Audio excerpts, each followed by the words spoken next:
Hi, welcome to Budget MTG Decks. All magic fun, all cards under $1. I'm David. I'm Stefan. And today we're going to be looking at all the red cards in Amonkhet. So we're going to evaluate them for limited, like draft or sealed, like we talked about before. Exactly, and just as before, we're going to be evaluating them according to our 3-tiered system. Tier 1, super awesome, happy fun time.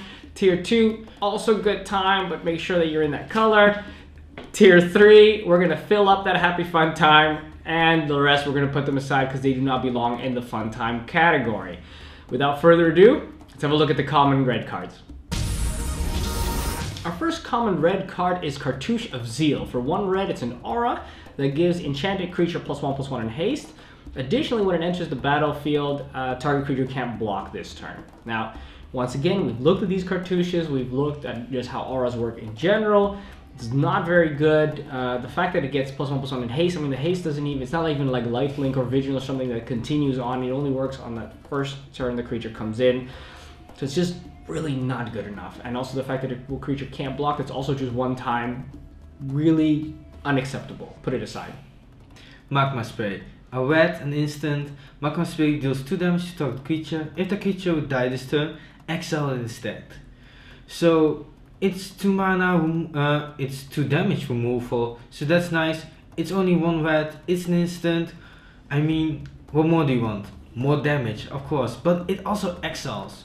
So tier 2, you really want to play this, because like we said before, like we've seen before, a lot of things have 2 toughness too. Yeah, and what's also pretty cool is, of course, when you can attack with something and they think, I can block it with this thing because it's got a bigger butt, and then those 2 extra damage might be just enough to kill something with your Magma Spray, and then if that was an embalmed creature, then that's even nicer. Exactly. Next card we have is Bloodlust Inciter. For 1 mana, we get a 1/1 human warrior that can tap to give target creature haste until end of turn. This is a really cool ability for a creature to have, and I think this is actually really, really nice. Good tier 3 filler. I think it's at the top of tier 3 because if I'm in red, I'm probably almost always be playing this kind of card. Yeah, it's really nice. It's because it's only 1 mana. It's a 1/1, so if you're in a pinch, you can chump block with it, but you can give your things haste, and that's really important. Yeah, very nice. Blazing Folly. A red, a sorcery. Blazing Folly deals 1 damage to each creature opponent controls. So we've seen a lot of 1/1s, but general consensus is you don't want to play them. So why would you want to do 1 damage to all of your opponent's creatures? They have to block, you have to do other things. It's sorcery speed. Exactly. Yeah. So you don't want to do this. No. So just put it aside. Exactly. Pathmaker Initiate is next for 1 and a red. For 2 mana, we got a 2/1 human wizard. So already it's not exactly what we want for 2 mana. Let's see what the ability is. Tap, target creature with power 2 or less can't be blocked this turn. Okay, so it gives something evasion, but only if it's power 2 or less. Plus this guy's gonna tap, and the creature that's attacking probably is gonna tap, so you're taking 2 creatures out of the equation to be able to do 2 damage unblockable. You know what? I'd rather just have an evasion creature then. Yeah, it just doesn't do enough. No. Nefcrop Entangler. 1 on the red, it's a 2/1 human warrior with trample, and you may exert Nefcrop Entangler as it attacks, and when you do, it gets +1/+2 until end of turn. So you can insert it it becomes a 3/3 with trample. That's pretty good, but I mean, once in 2 turns, we've seen a lot of big-butted creatures.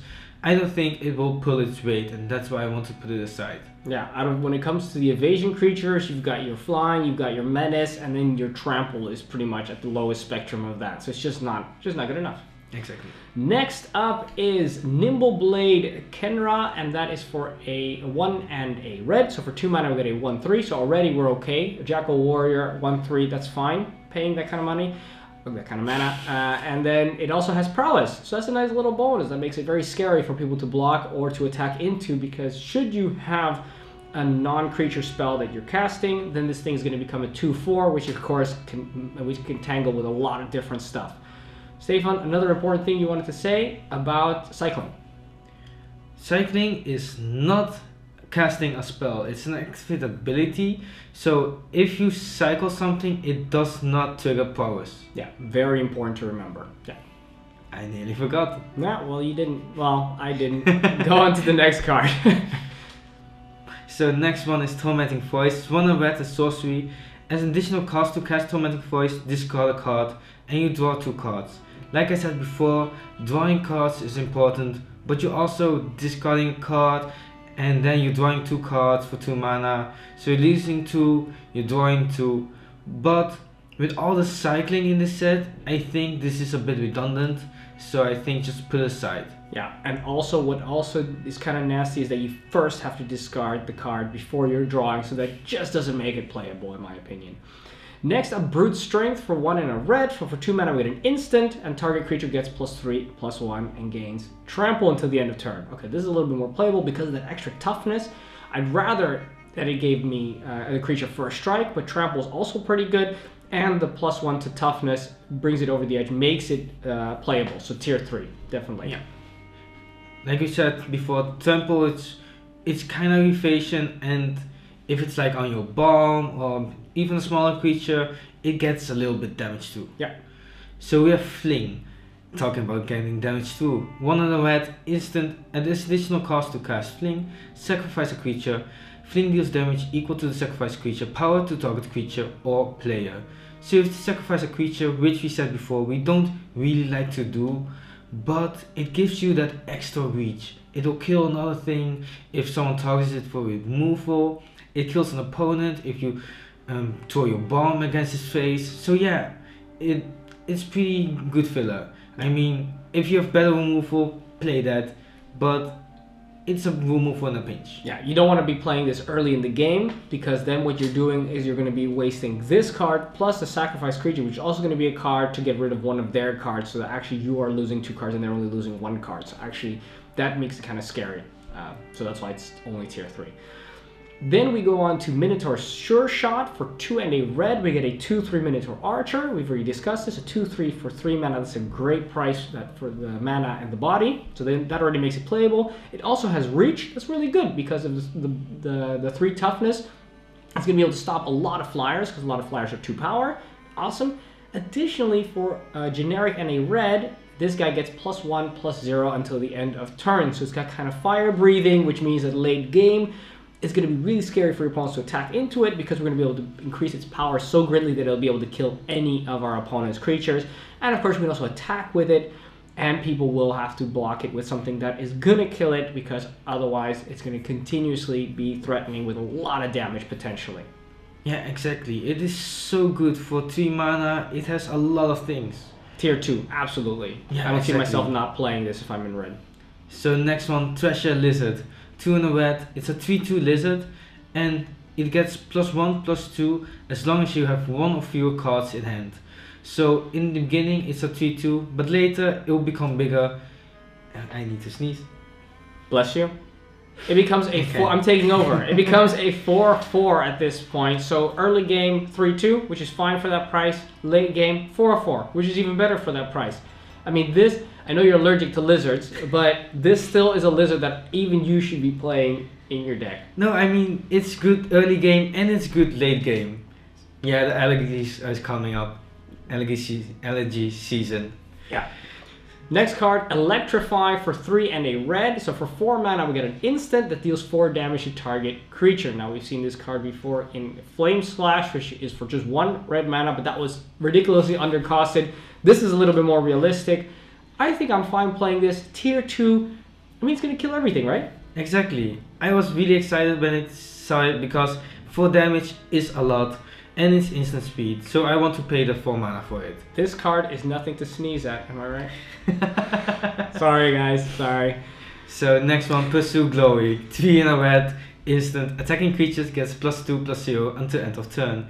And cycling for 2, it's a bit expensive because it's for 4 mana. I mean, it's instant, but still, it's 4 mana. You get +2/+0.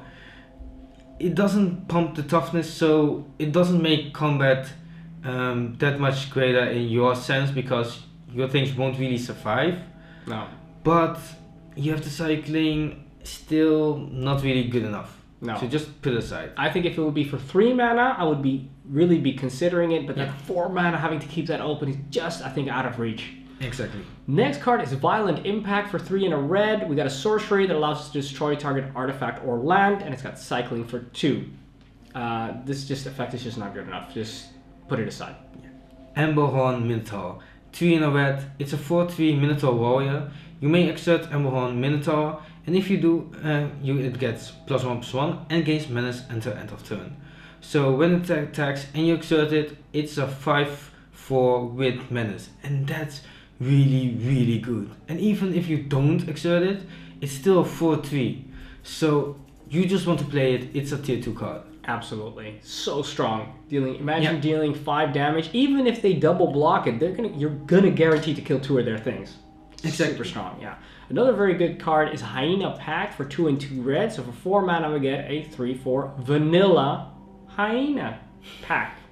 As you can see, what they're eating right now is a bowl of vanilla ice cream. Good card. Red vanilla ice cream. Red vanilla ice cream has been colored. This is a very good card because, as we saw already, 4 toughness is really big, and at 3 power means it's going to be able to kill a lot of stuff as well. So don't be disillusioned that it's just a vanilla creature, because it will actually do a lot of work. I'm very happy to include this. It's just not an auto include, but yeah, fine card nonetheless. Exactly. I wouldn't be sad at all to playing a 3/4 for 4. Yeah. So Manticore of the Gauntlet. 4 in a red, it's a 5/4 Manticore, and when Manticore of the Gauntlet enters the battlefield, put a -1/-1 counter on target creature you control, and Manticore of the Gauntlet deals 3 damage to target opponent. It's really a shame it doesn't deal 3 damage to a creature too, but still it gives you a bit of a reach. It's a 5/4 for 5, maybe a 4/3, which isn't too bad, but still it's worse than the Amonkhet Minotaur, and that's why I want to put it in tier 3, because there are some bad things, but it gives you some options. Yeah, if only that 3 damage would be to target creature or player. Exactly. Then we'd be in business. Yeah. Right? But now, I mean, it's a cool picture, right? Tiger with a scorpion tail. Alright, next card, and that is the last of the commons. That is Desert Ceradon for 5 and a red. So for 6 mana, we get a 6/4 beast. And it's got cycling for 1. So that's cool that it's got the cycling. If you get it early game, you can always dig for something else. And later on in the game, it is a 6/4, which is nothing to mess with, because that is really huge. So it's a fine filler. It just doesn't do enough to bring it to that tier 2 category where it's really going to be winning the game just because it's such a vanilla creature. Exactly. If you need a big thing, it's a big thing. Absolutely. And we do like big things, right? Exactly. Alright, those are the commons. Let's have a look at the uncommons. So we're gonna start with our comments with By Force. X and a red, sorcery, destroy X target artifacts. So we're not in Kaladesh anymore, where a lot of artifacts are being played, so just put it aside. Yeah, we're not playing Commander right now, where there's a lot of artifacts and such being played, so we're gonna put it aside. You can probably play this in a lot of other situations, but just not in limited. Exactly. You're not gonna have enough targets. Next, we have Consuming Fervor for Fervor for 1 red. It's an aura. Enchanted creature gets +3/+3, and has at the beginning of your upkeep put a -1/-1 counter on this. So it seems like a very attractive card, because you think, I'm gonna put this on my 2/2. Then on turn 3, I'm gonna attack with it as a 5/5. Then I'm gonna attack with it as a 4/4. Then as a 3/3. I'm gonna be doing tons of damage and win the game. Problem is that you're killing your own creature, and if they have something that after 1 turn they're able to block your creature or tap it or make sure you can't attack effectively anymore, you're losing 2 cards. You're losing this card plus the other card, and even if they don't, the thing's still dying. You're losing it anyway, so it's just a bad proposition. And don't be tempted with that extra 5 damage you're going to do, because it's just not worth losing those 2 cards over. Yeah. Flame Blade Adept. It's a red, it's a 1/2 Jackal Warrior with menace, and whenever you cycle discard a card, Flame Blade Adept gets +1/+0 until end of turn. I don't really like this one. It's a 1/2 that doesn't really do much. It has menace, but if it gets double blocked, it doesn't really kill anything. And you really have to cycle things to get something through. So I don't think that will make much of a difference. No, it doesn't even get extra toughness. Yeah. Pumped? No, it's just not going to cut it. Maybe in Constructed, where you can have something, cycle a bunch of cards in a row and then you hit them for lethal or something, but exactly. Not in just limited. Put it aside. Battlefield Scavenger is next for 1 and a red. So for 2 mana, we get a 2/2 Jackal Rogue. That's okay in my book. Then we can exert this guy when he attacks. And whenever you exert a creature, so that's not just Battlefield Scavenger, but whenever any of your creatures are exerted, we get to discard a card, and if we do, draw a card. So we get to rummage. Rummaging is very good. It's a little bit less good than looting, but still pretty good to discard a card and draw a card. That is always nice. Tier 3, if you've got more exert creatures, it brings it up even higher than that. Exactly, because if you have more exert creatures, then you're drawing cards, you're getting exert bonus, so that's already really good. Yeah, sweet. Blood Rage Brawler. 1 in red, it's a 4/3 Minotaur Warrior for 2 mana. But when he enters the battlefield, you have to discard a card. So you're essentially paying 2 cards for a 4/3. I don't think it is worth it. I mean, for 2 mana, okay, and then the opponent gets a 3/2. So what you're going to do now? Trade, you lost 2 cards, and the opponent lost 1 card. So yeah, it's not enough. Yeah, just look at it like this. Imagine that instead of this being this card, you're playing for 2 mana, you're playing a 2/2, and then next turn you're playing an aura that gives it +2/+1. So you're spending 2 cards, and now you have a 4/3 that you can attack with on turn 3. The same as in this situation. Would that be good?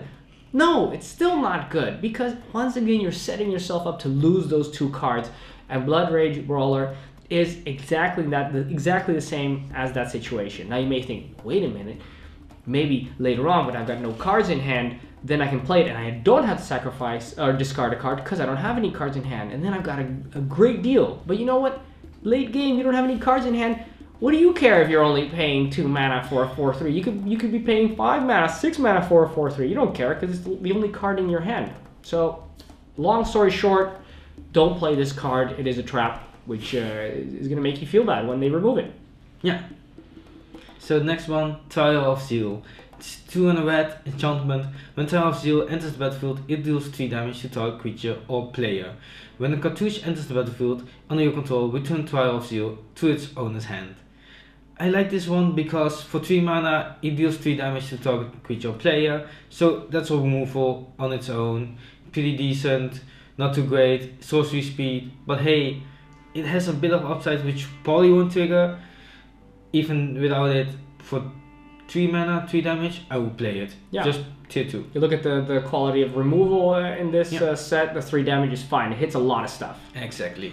Next card is Amonkhet Crasher. For 2 and a red, we get a 3/2 Minotaur Warrior with haste. So that's pretty cool. Also, we can exert this guy when he attacks, and then target creature can't block this turn. So then every other turn we could knock something out. What's cool about this card is that because it has haste, on the turn that it comes in, it can attack and exert immediately. So somebody may have left, for example, 1 really good blocker and think, okay, you can't attack with your entire team. And when this guy comes in, you exert, that thing can't block. Now all of a sudden your entire team can attack with impunity. That could be a nice little swing. Still not enough to put it into tier 2 because of the fact that not always will you be in such a situation. But it's nice to have it as a filler card with a potentially very nice situation where you could kill your opponent in one go.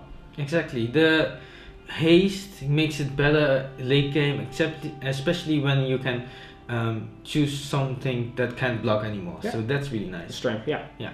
Limits of Solidarity. 3 in a red, sorcery, gain control of target creature until end of turn. Untap the creature, it gains haste until end of turn, and it's cycling 2. So for 4 mana, you can gain control of someone's bomb, attack them with it, give it back. But you have to remember, if you exert something, they will untap during the next untap step of the controller.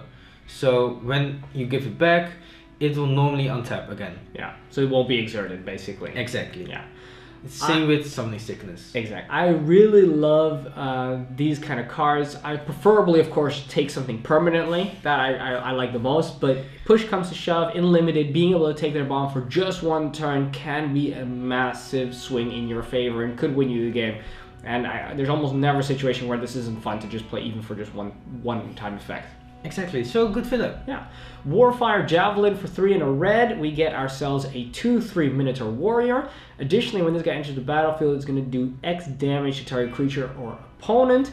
where X is equal to the number of instant and sorcery spells in your graveyard, cards in your graveyard. Okay, so let's say realistic, what are we gonna have? 2 maybe at some point later in the game? We can reliably be able to do 2 damage, so in essence we get ourselves for 4 mana, we're going to get ourselves a kind of a magma spray and a 2/3 body, which is okay. There's just not enough to really think I'm going to be able to blow up their biggest thing and I've got a body. Well, the thing is, if it was always 2 damage, that would be pretty cool. But it isn't always 2 damage. Yeah. And that's what the point is with this card. You have to actually get things, and because of all the other things together, that's what makes it a tier 3 card instead of tier 2. Yeah, good point. Because it's not guaranteed. Yeah. So next one, 2 hard twins. 4 and a red, it's a 4/4 Jackal Warrior for 5 mana. Pretty nice. Nice. When you may exert 2 hard twins as it attacks, and if you do, whenever you exert a creature, creatures you control get +1/+0 at the end of turns. So it doesn't really have to be them. It can also be someone else. So if you have 2 exert creatures at the same time, everything gets +2/+0. Pretty sweet. Exactly. So already good for the mana cost. With exert, with extra ability, tier 2, just play this one. Exactly. If just the 4/4 for 5 mana is already adequate. Yeah. You're already happy with that. And with the exert, that's good. The fact that it also gives the exert ability to the other exert creatures you've got is even better. So this is really the kind of card that we were looking for to push us into red. Exactly. Then we have the last of our uncommons that's Deem Worthy for 4 and a red. So for 5 mana we get an instant. It deals 7 damage to target creature. Bam! That's the kind of damage we want to be doing. Yeah. It would also be cool if we would be able to do it to our opponent. That would have been nice, but okay, fine.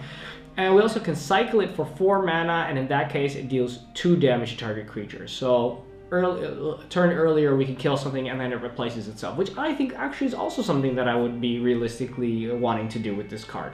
Yeah, it really depends on what do you need to get rid of.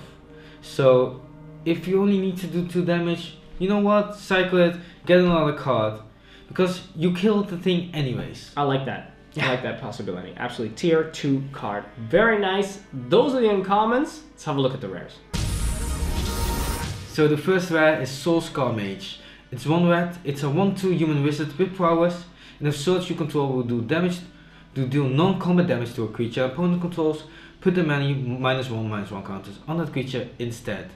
So you have to do non-combat damage to give something -1/-1 counters, but you'll probably want to be killing it anyways. So, and it has powers, but I don't think all these things, I don't think it will do enough. So that's why I want to put it aside. Yeah, this is a nice little constructed card, little piece of a puzzle where somebody can build a really awesome standard deck with probably, but this is not going to cut it in limited. Harsh Mentor is next for 1 and a red. We've got a 2/2 human cleric, so for 2 mana 2/2, so I'm already happy. And whenever an opponent activates an ability of an artifact, creature, or land on the battlefield, if it isn't a mana ability, this guy's going to deal 2 damage to that player. Okay, so it stops our opponent from doing these kind of abilities. The question is, how many are they really going to have? I think not enough to make it super worth it, and if they have something so powerful that they're going to activate it anyway, they probably don't care that they're taking the 2 damage because it's something that's putting them further ahead than the 2 damage. All in all, it's still free. You don't have to pay any mana to do it, and you still got your 2/2 for 2, so why not put it in? Tier 3. Exactly. It's a good filler with upside, so yeah.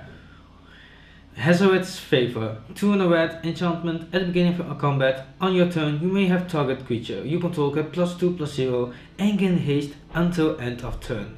But if you do, you have to sacrifice it at the beginning of the next end step. So it's like, oh, you know what? Just pump something up, give it haste, go attack. But at the end of turn, it will die. That's not cool. That's not much of a favor. That's not much of a. How about I do you a favor and then I kill you after you help me out? No, that's no good. favors have a price. That's true, but I think this one's this one's just not good enough. I would say just put that aside. It's Exactly. too scary to use that.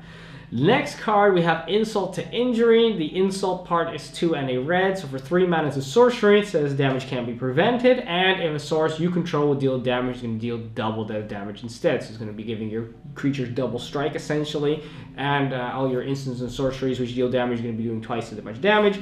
Pretty cool. For only 3, it is sorcery speed though, so you can't use it as a surprise. That kind of makes me go, would have been nice if it would have been instant speed, but okay. Let's see what the injury part is. That is for 2 and a red, so for 3 it's also sorcery. Injury deals 2 damage to target creature and 2 damage to target player. This is the kind of card that I would really like to play both in the same turn. Actually, we've seen a bunch, and usually I'm like, okay, you can play one and the other one later. This one I really want to wait till I've got 6 mana so I can try and do both of these at the same time to make sure my team does tons of damage. I can deal 4 damage to a creature and 4 damage to an opponent, and then I think for 6 mana I got a pretty good deal, and then definitely it's worth the tier 2 position. Exactly, because you do 4 damage to a creature, 4 damage to the opponent. If the creature dies, 1 blocker less, then you have another creature that deals twice the damage, so that is really good. So yeah, if you see this one, just play it. Yeah. Sweltering Suns, 1 and 2 red, it's a sorcery. Sweltering Suns do 3 damage to each creature, and it's a cycling for 3. So it's a semi-board wipe, and that's always good. So tier 2. Super strong. Yeah. You may think the cycling is too expensive, but remember, you know when you're going to be playing this. You can play around it, and if you don't, then yeah, then it's actually worth it to pay the 3 mana to get rid of it. But you're already in such a good position. If you're not willing to board wipe, you're winning anyway. So just get another card for that 3 mana. Then we have Heart Piercer Manticore for 2 and 2 red. So for 4 mana we get a 4/3. So that's cool. That's already fine, that body. Additionally, when he enters the battlefield, we can sacrifice a creature other than this guy, and then we're going to deal damage to target creature or player equal to that sacrificed creature's power. Okay, so that's pretty cool. So it comes in, and we can sacrifice a 2/2, and then we deal 2 damage to target creature or player.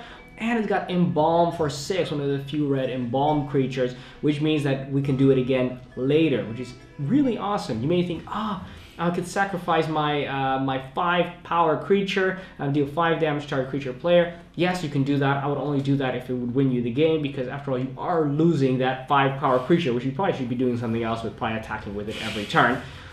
But very strong. It's a tiger with a scorpion tail. As usual, manticores are sweet, and this one's no different, tier 2. Exactly. Glorybringer, 3 and 2 red. It's a 4/4 dragon with flying and haste. And you exert Glorybringer as it attacks, and when you do, it does 4 damage to target non-dragon creature an opponent controls. So it's a 4/4 flying for 5, it's already good. And then you can exert it to deal 4 damage to something that's even better.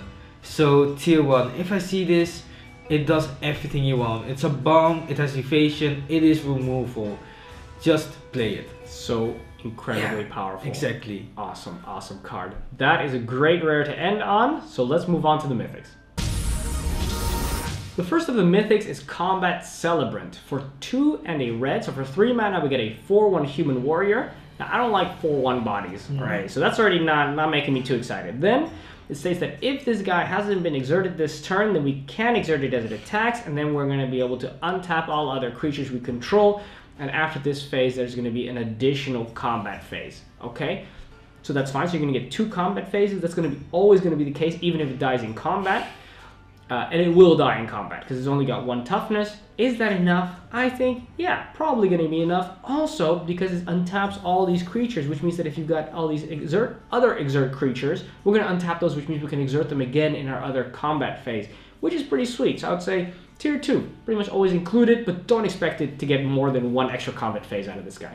No, probably not. I mean, if you do, then you're Winning already, the game. yeah, You exactly. already won the game, yeah. So next one, Glorious End. 2 and a red is instant, and it says end the turn. And at the beginning of your next end step, you lose the game.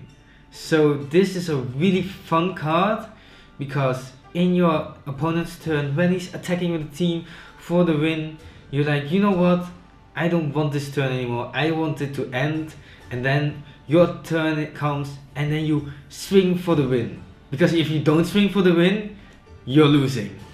Yeah, pretty much. It's a all or nothing card. Exactly. And you should put it aside because the amount of times that this will save you is so tiny versus the amount of times that it will be a dead card in hand. Yeah, the problem with these kind of cards is that you have to actually win the turn after that, and if you don't, for some reason, you're already losing just period, because you can't actually do anything against it except casting another Glorious End.